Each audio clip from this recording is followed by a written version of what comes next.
Ang Department of Health ni Gikompirmar nga nakasulod na sa Central Visayas ang Omicron Variant nga maoy usas gitan-aw nga hinungdan sa paspas karon nga pagkatap sa kaso sa COVID-19. Anay report. Giklaro ni Dr. Mary Jean Luriche, ang Chief Pathologist sa Department of Health 7, nga adunay 22 ka mga Omicron positive nga natala sa Central Visayas, lakip na sa Sugbo.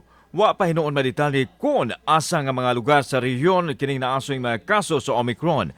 Mato ni Dr. Luriche nga adunay 78 ka mga samples gikan sa mga pasyente nga gikan sa kawasan nasod nga gipadala nila sa Philippine Genome Center og 22 ang kumpirmadong Omicron positive.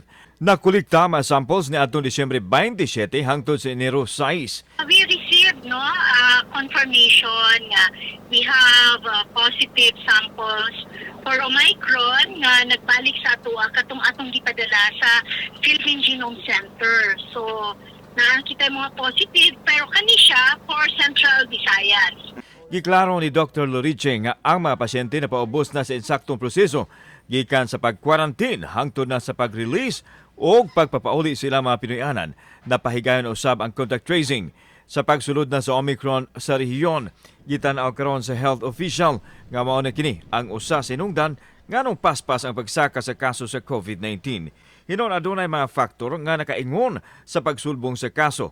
Sama sa mga kalihukan nga adunay pinagtapok sa mga tao, lakip na ang bag-uhay lang ang pag-igo sa bagyong Odette. So in all probability, all of these are factors that really impacted and has an effect ng nganong nagsaka itong mga numbers.